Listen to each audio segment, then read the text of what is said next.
Class 10, good afternoon. Let's start with chapter 8C numericals, okay? See the first one. Electric bulb of resistance 500 ohm draws current 0.4 ampere, okay? Now you have to calculate the power of bulb and the potential difference at its end. So, which is the formula which we should remember while we want to calculate the power, or say we want to calculate VI from power given?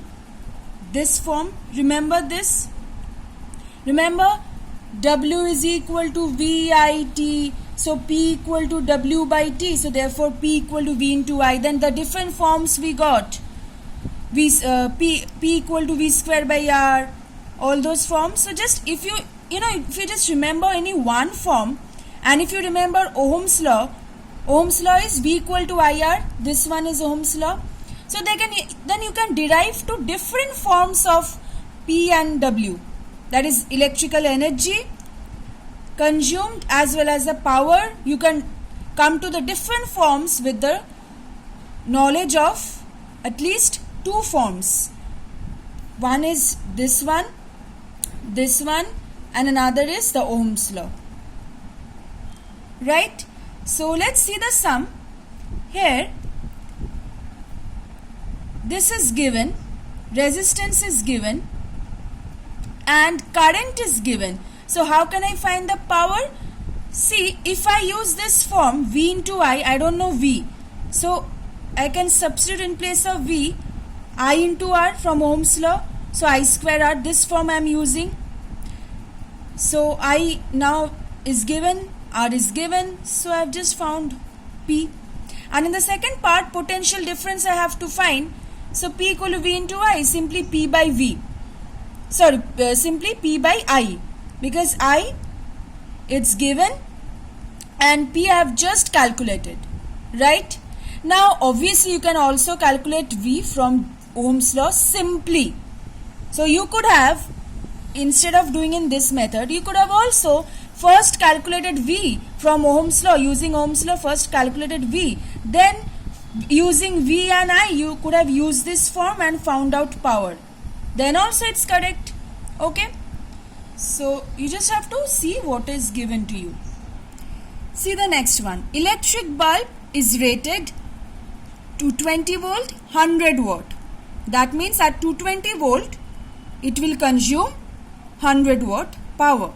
So what is its resistance? What safe current can be passed through it? And if the line voltage falls to 200 volt, then what will be the power consumed? Okay, let's find one by one. First of all, what is the resistance? How can I find from these two things? Simply P equal to V into I, so V square by R. Why? Because I want to know first the resistance. I want to know the resistance. Okay. So, how have I substituted this? Simply I equal to V by R from Ohm's law, right? V equal to IR, so I equal to V by R from Ohm's law. So, from here I can get the resistance, and again P equal to V into I, right? So what safe current can be passed through it? How can I get the information from here? Simply I equal to P by V. Now you may say that once I have found resistance, then using Ohm's law, V by R equal to I could have found the current. But what if suppose the question is not given, find the resistance. This part is not given. Simply straight away it's given what safe current. Then why will you need to find out the resistance? We can straight away find the current using this. Because the specifications mentioned in our electrical appliance, we get two information from there. Safety limit of current which can be passed, another is the resistance while the appliance is being used, right? So in this case two questions are given. resistance as well as current. So you can do it that you find out resistance and then from Ohm's law I equal to V by R you can find the current. But suppose if this question was not given, then why would you just simply find out R? You can just directly find I using this form, I equal to P by V, right? Okay. Now the question is, if the line voltage falls to 200 volt, will the electric bulb consume the same power? No. It will now consume less power and it will now glow less brightly, right? So P equal to V square by R. V is now the reduced voltage 200 square by resistance is the same 484. We won't use the current. We can't. If we use P equal to V into I, then you will find that I is changing. Okay, but the resistance remains same. Current will be changed if you just calculate P equal to V into I. You will find that this time you are getting a different current which is being drawn, right? So P equal to V square by R. V square. V is now the reduced voltage, that is 200 square by 484. Okay, that is the resistance which we have got. See this one. A current of 0.2 ampere flows through a wire whose ends are at a potential difference of 15 volt. Fine. Calculate the resistance of the wire. This is very easy to calculate. Simply using Ohm's law, I given, V given, we can find the resistance. Right? V equal to I into R. So R equal to V by I. But see the second part. Heat energy produced in 1 minute. What is the form? Do you remember? H equal to I square RT joules. I is the current, R is the resistance, T is the time taken, that is the time for which the current is flowing.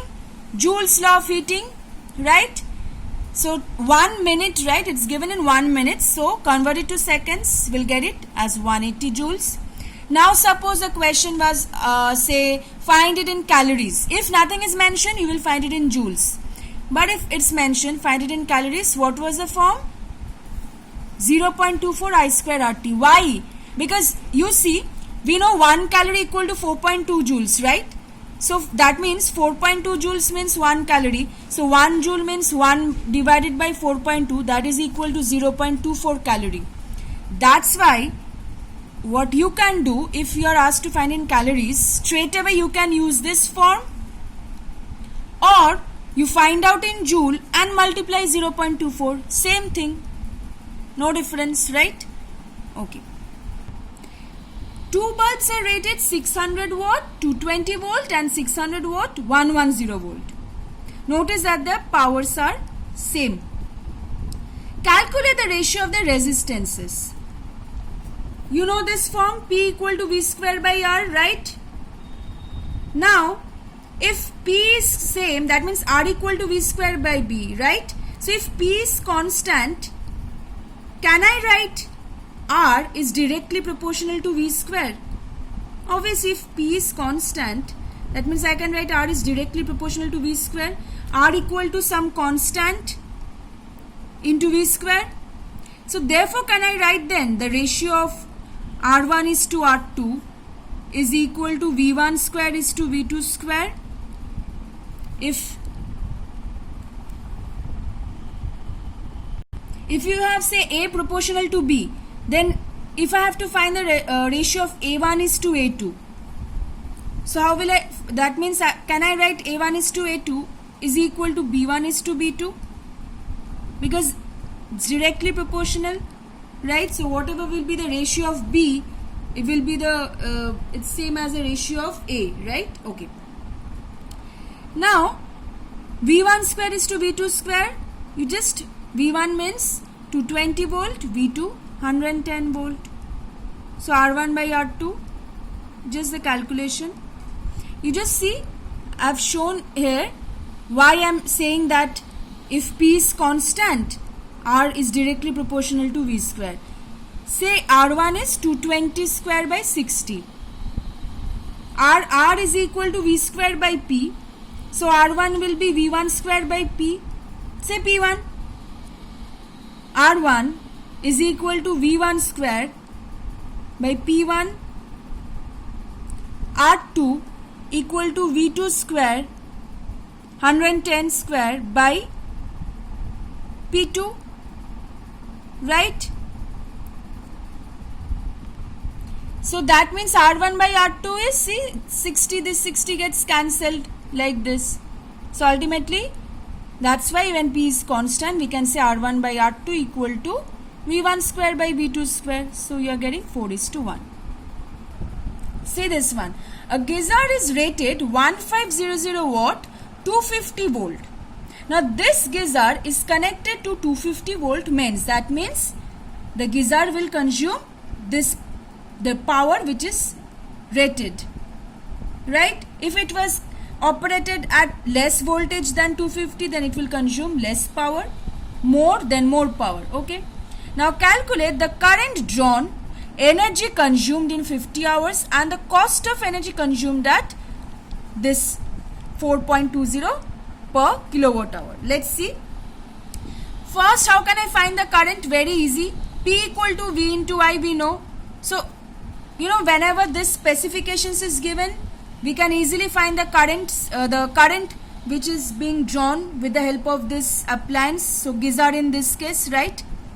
Simply current drawn I equal to P by V. 6 ampere is the current drawn. Now, energy consumed, what was it? P into T. W equal to P into T, I hope you remember. Because if P equal to W by T, W equal to P into T. So, that means P it's given to us into T. Now, what will you do? Will you keep it in watt? Will you keep P in watt and convert the time given 50 hours in seconds and then calculate? Will that be convenient? Or if you just keep the 50 hour as it is and convert watt to kilowatt and find the energy in kilowatt, which one will be convenient? Obviously, if you find the energy consumed in kilowatt, it will be kilowatt hour. It will be convenient. Why? Because it's given cost of energy consumed at this per kilowatt hour. That means for 1 kilowatt hour consumption of electrical energy, the cost is this. So let's find the electrical energy in kilowatt hour then, and I have told you that the commercial unit is kilowatt hour. So let's keep T as 50 hours. It's very easy to convert watt to kilowatt. 1 kilowatt is 1000 watts. So if you have to convert from watt to kilowatt, divide by 1000, right? So 1.5 kilowatts. So that means W is equal to P into T. So kilowatt hour. Okay. So W equal to 75 kilowatt hour. So this is the total electrical energy consumed. Now for 1 kilowatt hour the price is this. Therefore for 75 kilowatt hour energy consumption the price is 75 into 4.20. So rupees 315 will be the cost then. Okay. So you imagine if it's given in per kilowatt hour, which is the case. Commercial it's given like this. So obviously we'll try to convert the electrical energy in kilowatt hours. But suppose if it's nothing related to the cost is given or nothing has been mentioned in such a way, then simply you can just keep it in joule. But in this case, obviously it will be convenient for us if we convert it to kilowatt hour, because we are finding the cost of electrical energy and commercial unit is kilowatt hour. That's why. Now look at this sum. Water in an electric kettle connected to 220 volt supply takes 5 minutes to reach the boiling point. Fine. How long will it take if the supply voltage falls to 200 volt? So just imagine when it was connected to 220 volt supply, say it has consumed the power, say P1. P1 is V1 square by R, we can say, right? Using this form, because we don't know the current and current is not given, and why I'm using this form, you will just understand why. But first let us consider it's P1, power consumed. Fine. Now when the voltage drops, now it's operating at 200 volt. Will it consume the same power? No, it will consume now less power because the voltage has dropped, right? So now let us assume that it is consuming power P2. Okay, so then just notice one thing. When it is consuming power P1, it's consuming more power. It's taking time 5 minutes to reach the boiling point. When it is consuming less power P2, that means it will take more time to reach the same boiling point, right? But the electrical energy consumed in order to attain this boiling point, it remains same. So can I write then P1 T1 equal to P2 T2? Electrical energy consumed with power P1 is equal to electrical energy consumed with power P2. P1 increases, P2 is more, so therefore T2 is less, T1 is more, because these two has to be equal. So now see, when it's consuming less power, it's taking more time now, right? P into T is electrical energy. Okay, so instead of P1, can I write 220 into 220 square by R, V square by R, and instead of P2 I'll write 200 square by R, V2 square by R. Why have I used this form? So that I can simply cancel out this R from both sides, as resistance remains same in both the cases. Okay, so now in place of T1 what will I substitute? 5 minutes. In place of T2 nothing, because T2 I have to find. So see, you are getting 6.05. See, greater than 5 minutes. It's taking more time. Okay. Look at the last sum. 3 heaters, each rated 250 watt, 100 volt, are connected in parallel to 100 volt supply. That means the heaters are operating at the mentioned specified voltage. So say 3 heaters are connected parallel and to a supply voltage of 100 volt. Current has been drawn from the supply voltage, I current. Since it's parallel, the current is getting distributed I1, I2, I3, right? Now first of all tell me, each heater is specified as this. Can I find the current drawn by each heater? How will I find? P equal to V into I. So P by V will give me the current. So 2.5 ampere. 2.5 ampere. This is the current drawn by each heater. So the 3 heaters parallel combination, therefore current I equal to I1 plus I2 plus I3. Total current, that is the total current from the supply, that is equal to 2.5 plus 2.5 plus 2.5, 7.5 ampere. Had it been series, then the same current would have flowed, right? Okay, now in this case we are getting the same current through each because they have the same specifications, that's why. Otherwise, if suppose they had different specifications, say one heater had 250 watt 100 volt, another is say 300 watt, like this, so then current will be different for them. This is same, we are getting them the same current as specifications same for the 3 heaters, that's why. Okay, now resistance of each heater, how will I find that? Simply P equal to V square by R, this form. So resistance will be V square by P. 40 ohm is the resistance of each heater. Now can I find then the total resistance of the combination? Parallel. So simply using the parallel circuit combination, I can find the total resistance. Why will I need it? I'll need it in the third part. See, energy supplied in kilowatt hour to the 3 heaters in 5 hours. That means the total energy supplied to the 3 heaters I have to find. What is the formula? Heat energy supplied to the 3 heaters, I square RT. Fine. I square 7.5 square because it's the total current which has been drawn from the supply. We have just found total resistance 40 by 3 R. Time, what is the time? 5 into 3600. Now why have I converted here in this manner? Because this is a form which is in joule. I square RT joule. That's why I have converted the time to 3600 so that I can get in joule. Now you can easily convert it to kilowatt hour. How? I told you last day, remember this. 36 into 10 to the power 5 joule is 1 kilowatt hour. I hope you remember how we have got this. I have shown this derivation. 1 kilowatt hour means 1 kilowatt into 1 hour. 1 kilowatt means 1000 watt. 1 kilowatt means 1000 watt